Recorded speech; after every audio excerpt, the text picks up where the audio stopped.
This podcast is for educational and informational purposes only. It is not medical advice, legal advice, or professional advice of any kind. And it does not create an attorney-client, physician-patient, or other professional relationship. Any discussion of cases, outcomes, standards of care, statutes, or regulations is general in nature, may be incomplete, and may vary by jurisdiction and over time. Listeners should consult their own attorney, malpractice carrier, risk manager, or qualified clinician for advice on any specific matter.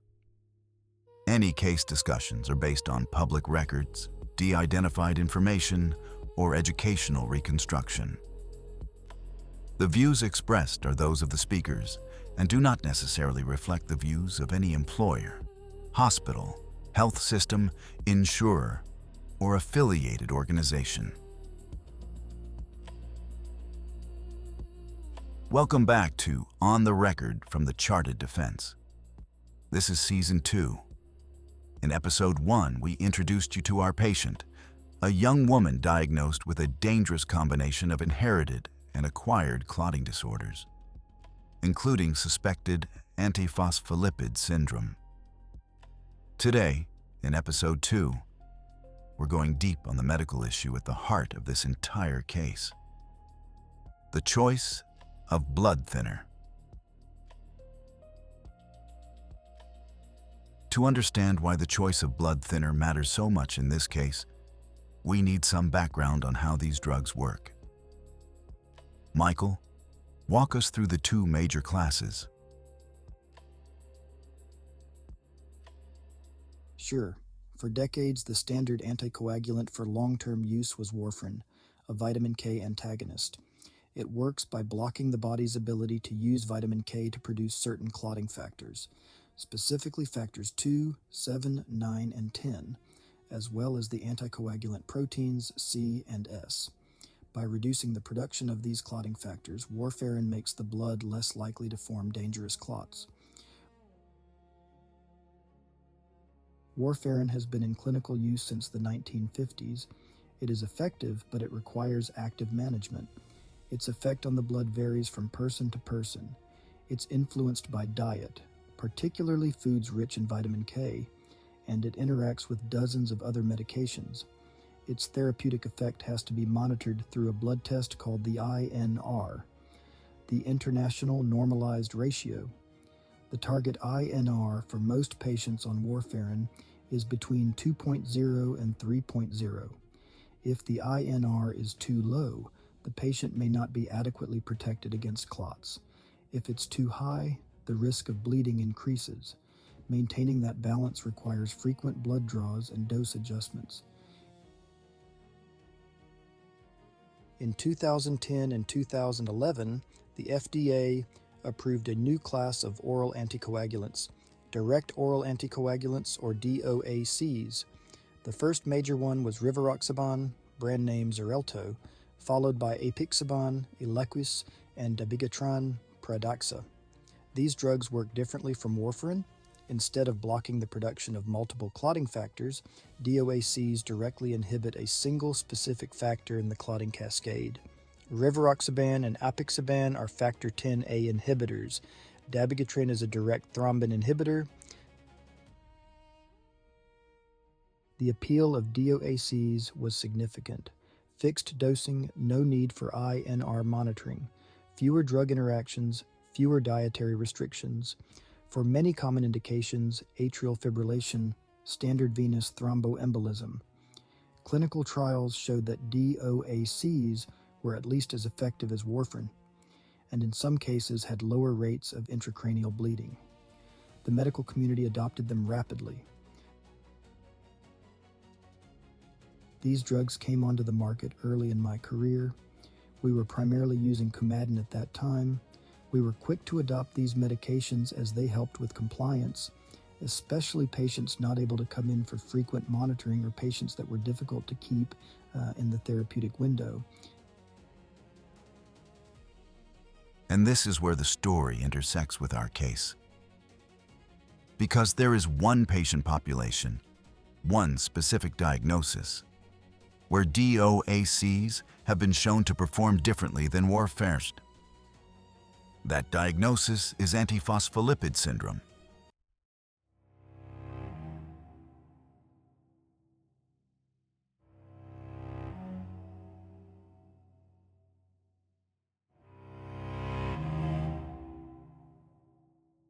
The reason relates to the mechanism of the disease.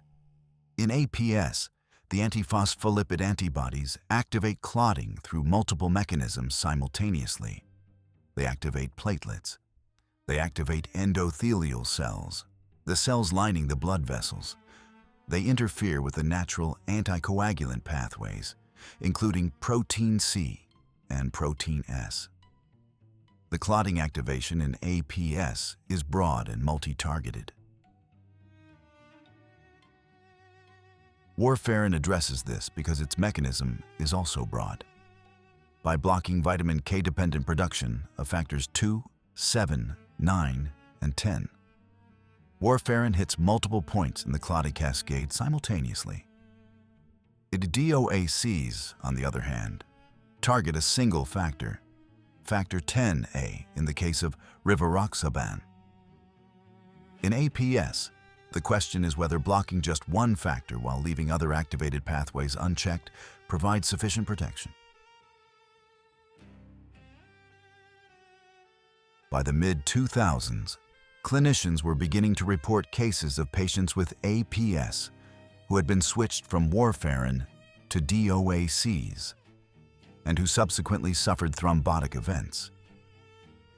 These case reports prompted researchers to design a randomized controlled trial to examine the question directly. That trial was called TRAPS, the trial on rivaroxaban in antiphospholipid syndrome. The TRAPS trial was a multi-center, open-label, randomized, non-inferiority trial. It enrolled patients with antiphospholipid syndrome who were triple positive, meaning they tested positive for all three types of antiphospholipid antibodies: lupus anticoagulant, anticardiolipin antibodies, and anti-beta-2 glycoprotein 1 antibodies. Triple positive APS patients are the highest risk subgroup. The trial randomized patients to receive either rivaroxaban or warfarin. The trial was designed to show that rivaroxaban was at least as good as warfarin, non-inferiority. It had to be stopped early because of safety concerns. The patients randomized to rivaroxaban experienced significantly more thrombotic events than the patients on warfarin, including strokes and arterial thromboses. The TRAPS trial results were published after the events in this case. But the concerns about DOACs in APS had been building for years before that. Case reports and smaller studies were raising questions. The International Society on Thrombosis and Hemostasis had issued guidance. The European League Against Rheumatism updated its recommendations. The message from the hematology and rheumatology communities was increasingly clear. DOACs had not been proven safe or effective in patients with APS. Warfarin remained the recommended treatment.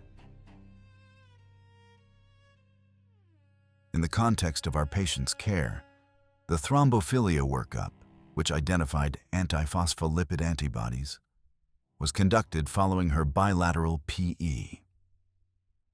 These concerns about DOACs in APS were emerging in the medical literature during the same period.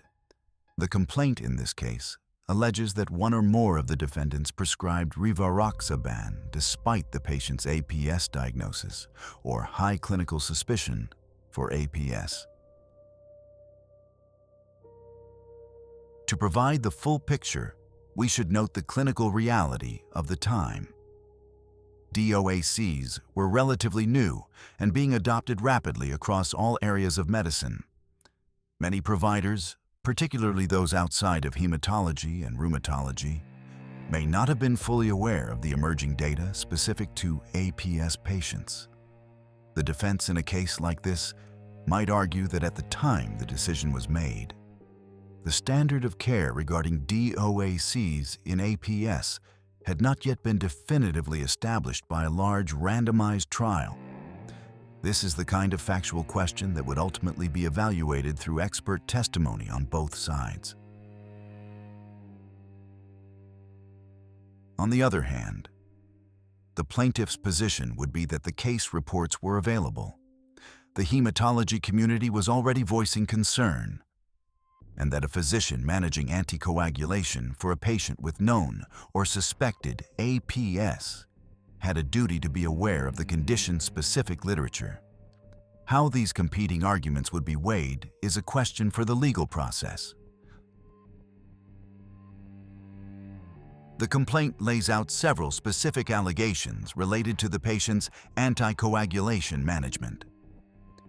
These include the failure to timely and properly diagnose and treat antiphospholipid syndrome, prescribing rivaroxaban to a patient with suspected or confirmed APS, the failure to continue appropriate warfarin therapy when indicated, the failure to prescribe or continue enoxaparin, Lovenox, a low molecular weight heparin, when indicated as bridging therapy, and the failure to properly monitor INR levels and adjust anticoagulation accordingly. The INR monitoring question adds another layer. When a patient is on warfarin, regular INR monitoring is essential. The target range for most patients is 2.0 to 3.0. For some APS patients, particularly those with recurrent thrombosis, some experts recommend a higher target range. Every INR check is a data point confirming that the patient is taking the medication, that the dose is appropriate, and that the blood is adequately anticoagulated. When a patient is switched to a DOAC, that monitoring stops because DOACs don't require it. That's one of their advantages. But it also means there's no objective data confirming whether the patient is adequately anticoagulated. The complaint alleges failure to properly monitor INR. That could mean that the patient was on warfarin and the monitoring was inadequate. It could also mean that by switching to a DOAC, the monitoring stopped entirely. The bridging therapy allegation is also significant. Enoxaparin, injectable low molecular weight heparin, is commonly used as a bridge during transitions in anticoagulation. For example, when a patient on warfarin needs to have surgery and the warfarin has to be temporarily stopped, enoxaparin maintains anticoagulation until warfarin can be restarted and the INR returns to the therapeutic range. The complaint alleges that during transitions in the patient's care, she was left without adequate anticoagulation coverage. So to summarize the medical picture as presented in the allegations, the patient required lifelong anticoagulation. The complaint alleges that one or more of her providers either switched her to or prescribed rivaroxaban, a DOAC that has since been shown by the TRAPS trial to be associated with increased thrombotic events in APS patients. Additionally, there were alleged failures to properly monitor her INR, failures to prescribe bridging therapy when needed, and failures to properly coordinate care among her multiple providers. The defendants would have the opportunity to present their account of the clinical decision-making through the litigation process. So I have a question for Sarah here. Sarah, so this case was happening before the TRAPS trial and its results showing DOACs as inferior and not really safe for APS.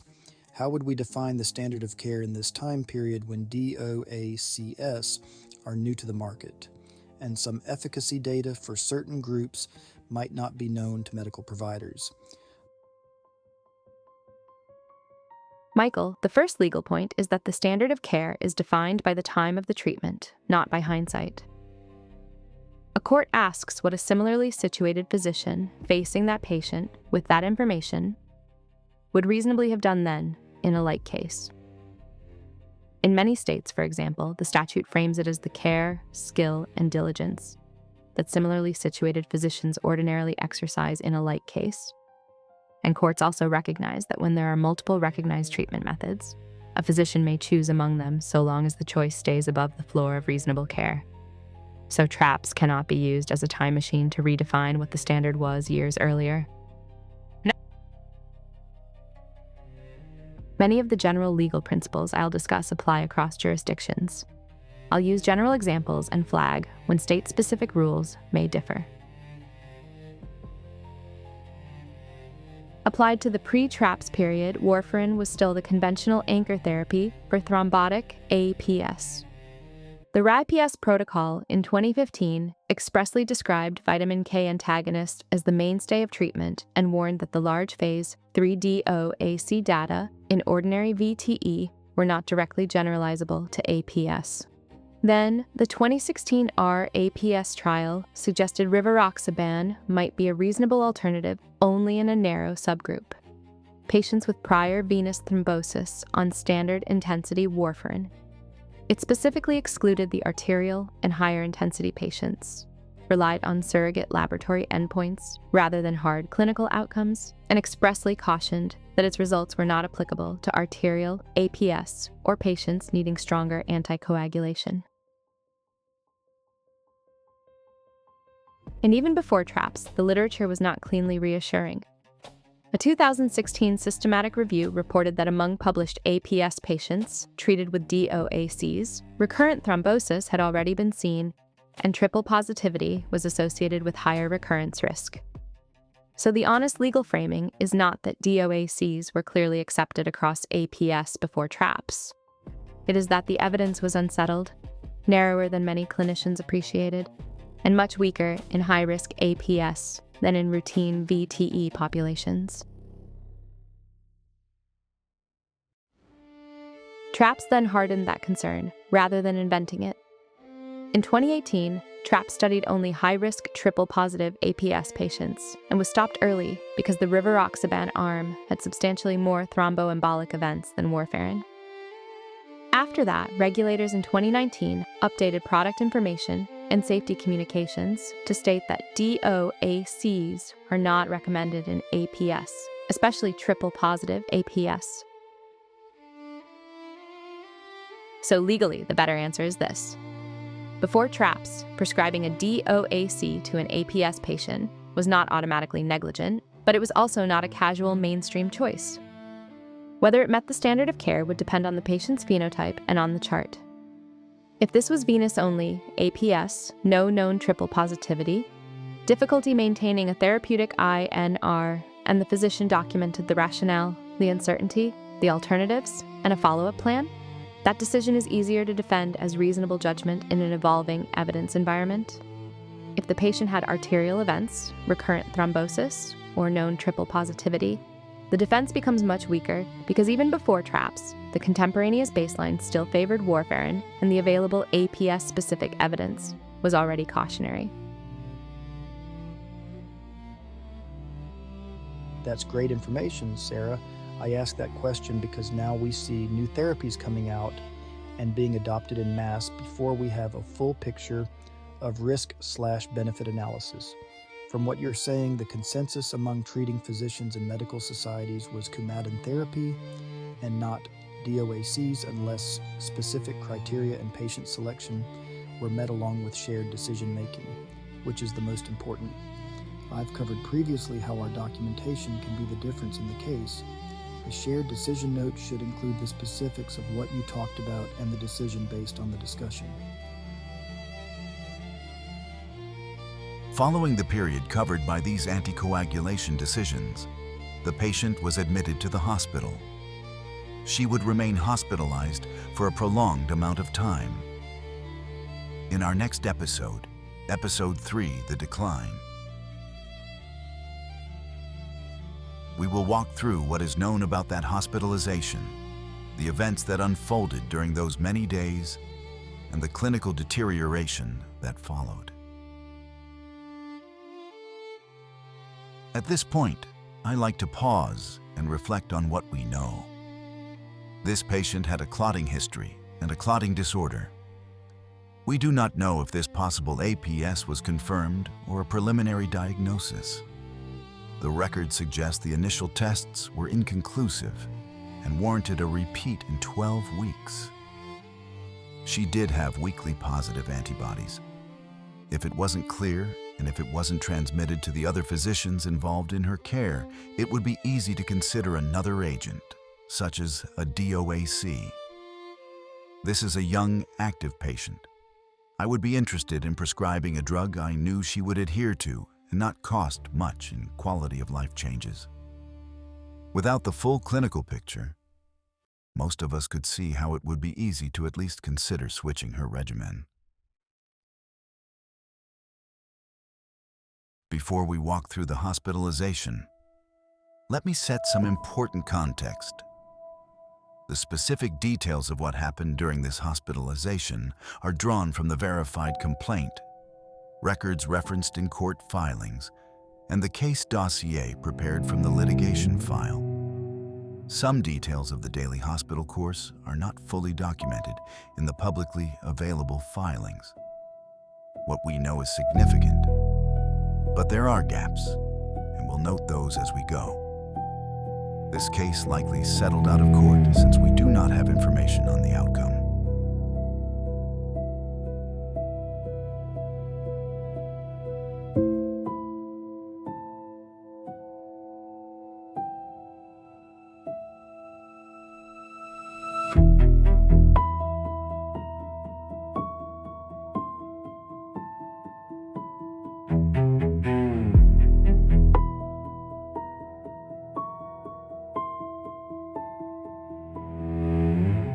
Here is what we know. Approximately a year and a half after her sentinel thrombosis, the patient was admitted to the hospital. The hospitalization lasted a few weeks. The specific reason for the admission is not fully detailed in the available filings, but the clinical context provides a framework for understanding her condition at the time. Consider who this patient was at the time of admission. She had antiphospholipid syndrome, or at minimum, high clinical suspicion for it based on her workup. She had inherited thrombophilia mutations. She had already been treated for pulmonary emboli. And according to the complaint, her anticoagulation management in the preceding period was allegedly inadequate. The verified complaint alleges that failures in anticoagulation management, spanning the period from initial diagnosis through the hospitalization, led to recurrent and progressive thromboembolic events. The plaintiff's theory is that the long hospitalization was not a random medical crisis, but the consequence of inadequate anticoagulation over time. The defendants would have the opportunity to present their own account of the clinical trajectory and the appropriateness of the care provided. There is a medical concept worth explaining here. Thromboembolism in APS, when not properly managed, can be progressive. Each thrombotic event causes damage. Pulmonary emboli damage lung tissue. Deep vein thromboses can cause chronic venous insufficiency. Microthrombi, tiny clots in small vessels, can cause organ damage that may not always present with dramatic symptoms. A patient who has been inadequately anticoagulated over months or years may be experiencing cumulative damage that erodes organ function. Michael, How does progressive cumulative thrombotic damage work in antiphospholipid syndrome? Progressive cumulative thrombotic damage in APS results from persistent antiphospholipid antibody-mediated activation of endothelial cells, platelets, monocytes, and complement, leading to repeated and multifocal thrombosis in both macro and microvasculature. Each thrombotic event leaves behind tissue damage and erodes organ function over time. What does that look like clinically? What organs are affected? The cumulative thrombotic damage leads to involvement of the CNS, kidneys, heart, and lungs. Patients can develop renal insufficiency, cerebrovascular events, valvular heart disease, and pulmonary hypertension. The functional impairment from these events is what drives long-term disability. And how common is this kind of progression?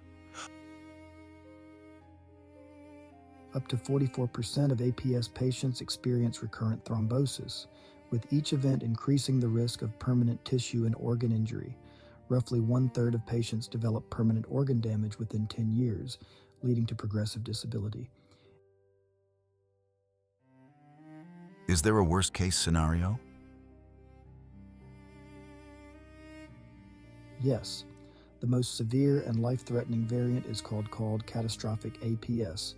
It is defined as rapid development of multiple organ thromboses, particularly affecting small vessels, resulting in multi-organ system failure and a high mortality, up to 50%. Beyond the thrombotic manifestations, there are also non-thrombotic, non-criteria manifestations, such as a PL, nephropathy, levatoracimosa, and valvulopathy, that further complicate the clinical picture.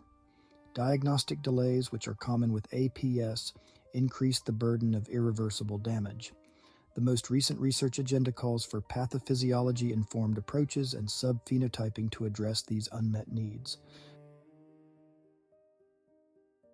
To simplify this, there are two possible avenues of significant disability from APS, the first being a slow progressive multi-organ damage that may not be immediately apparent to physicians, and then the more dramatic acute presentation of an APS crisis.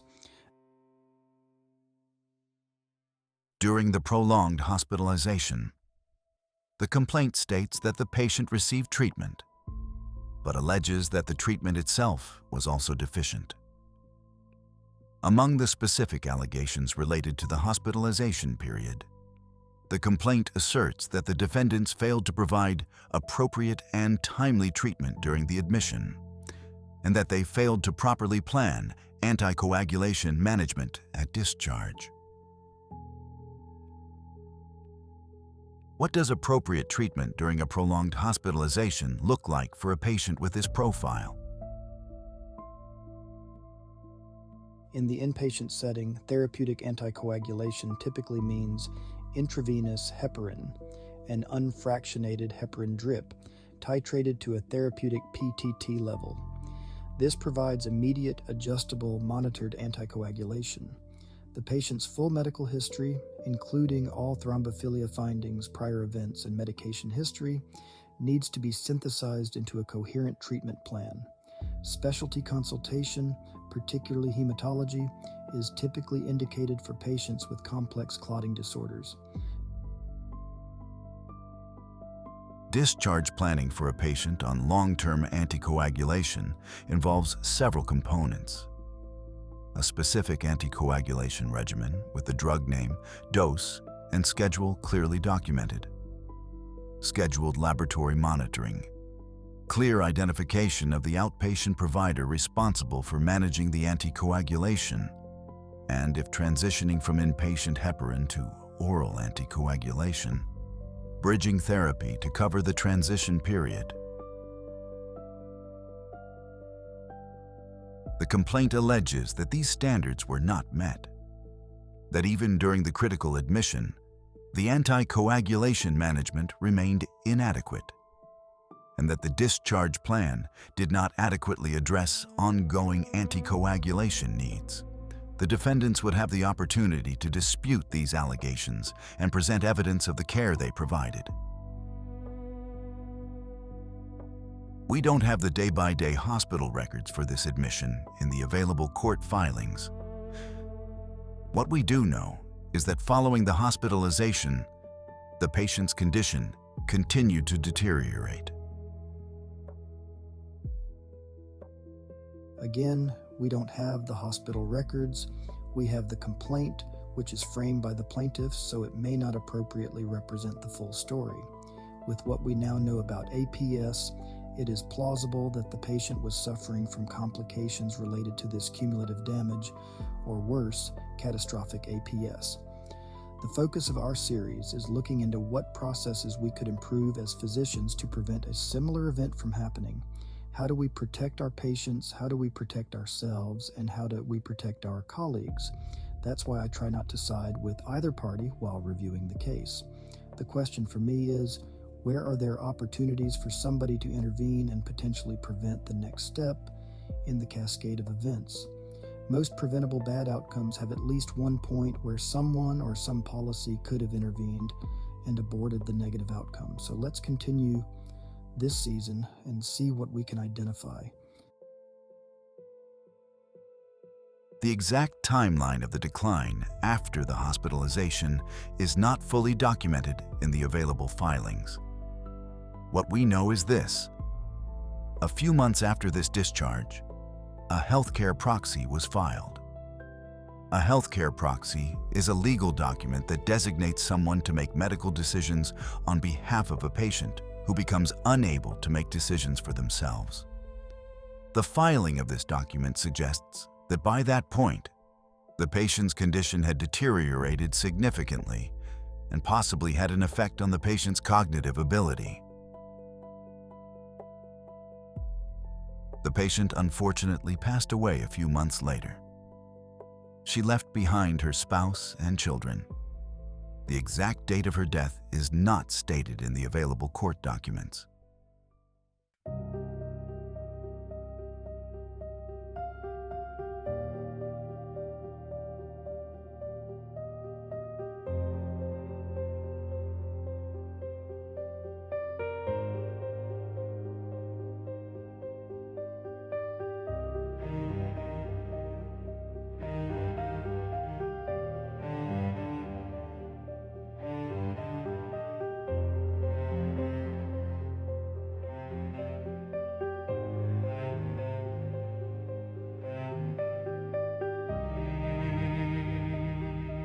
The plaintiff's causal theory, the chain that the plaintiff's attorneys would need to establish, runs as follows.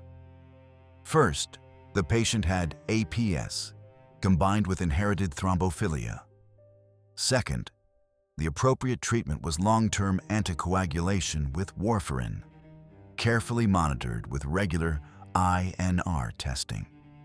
Third, the complaint alleges that one or more providers prescribed rivaroxaban instead of warfarin. Fourth, the TRAPS trial and preceding literature indicate that rivaroxaban does not provide equivalent anticoagulation in APS patients. Fifth, inadequate anticoagulation in APS can lead to recurrent and progressive thromboembolic events. Sixth, the patient suffered progressive thromboembolic complications, culminating in the prolonged hospitalization that is alleged to have been the cause of her subsequent death. Each link in that chain references either plaintiff-alleged material facts or published medical evidence.